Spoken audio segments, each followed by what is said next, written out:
Hello everyone, আসসালামু আলাইকুম। কেমন আছেন সবাই? This is Mitu. Welcome to my another new video.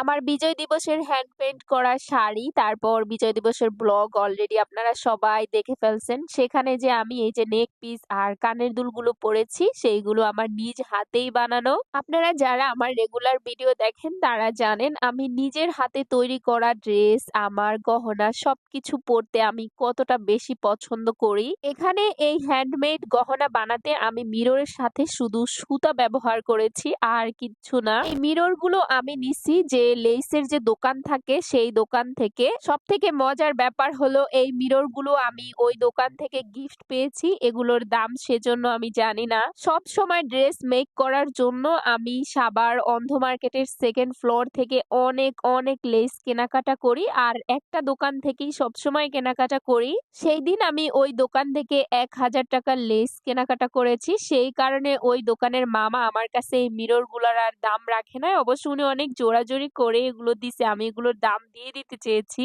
পরে আম্মু বলল যে মুরব্বী মানুষ এতবার করে বলতেছে, তুমি আর বাড়াবাড়ি করো না, নিয়ে নাও। এখানে যে মিরর গুলার সাথে আমি যে সুতাটা বেনুনি বানিয়ে ইউজ করছি, এটাকে ঝর্ণা সুতা আমি বলি। অন্যান্য জায়গায় এই সুতার নাম আলাদা হতে পারে, তবে আমাদের এখানে এটাকে ঝর্ণা সুতা বলে। এই সুতাটা কটন না, অনেকটা পিচ্ছিল সুতা। তাই সুতাটার বেনুনি বানানোর সময় আমি ভিডিও করি নাই, কারণ এই বেনুনিটা আমি বানাই নাই, বেনুনিটা আমার আম্মু করে দিছে। আমি অত ভালো বেনুনি এমনিতেই করতে পারি না, তার উপর হচ্ছে এই সুতাটা অনেক পিচ্ছিল, তো আমার দ্বারা তো এটা পসিবলই না।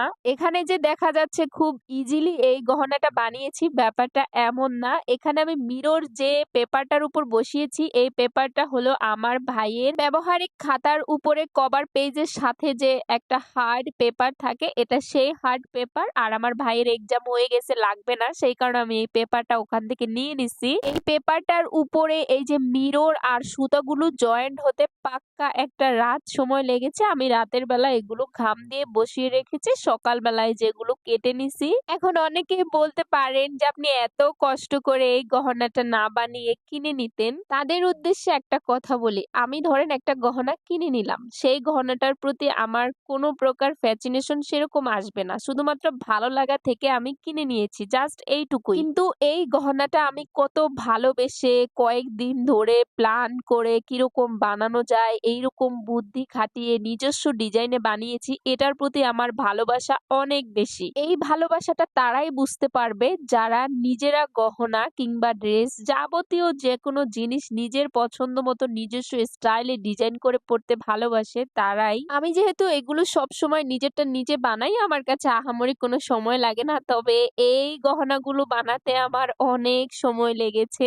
এর একটাই কারণ, এই সুতাগুলো ছিল পিচ্ছিল, কোনো কিছুর উপরে সেভাবে লাগছিল না আঠার মাধ্যমে, সেই জন্যই। তবে এখানে যদি এই ঝর্ণা সুতার জায়গায় কোনো কটন সুতা আমি ইউজ করতাম, তাহলে গহনাটা এতটা সুন্দর লাগতো না। কথায় আছে না, যে কোনো কাজ করতে যতটা কষ্ট পাওয়া যায় সেই কাজের রেজাল্ট তত বেশি মিষ্টি, এখানেও সেই রকমই। তবে আমি আমার জন্য যখন কোনো কিছু বানাই, তখন আমার যতই কষ্ট হোক, এই কষ্টটা আমার সেরকম গায়ে লাগে না। যখন আমি বানানোর পর নিজের কাছে সেই জিনিসটা অনেক বেশি ভালো লাগে, তখন আমার সেই সব কষ্ট দূর হয়ে যায়। এই তো আমার বিজয় দিবসের গহনা রেডি। আমার ভিডিও কেমন লাগে আপনাদের কাছে অবশ্যই আপনারা জানাবেন। আপনাদের একটি সুন্দর কমেন্টস এর মাধ্যমে আমার যে কোনো কাজের অনেক বেশি অনুপ্রেরণা যোগায়, আরো শক্তি জাগে ভালো ভালো কিছু বানানোর। সবাই ভালো থাকবেন, সুস্থ থাকবেন। আজকের মতো টাটা।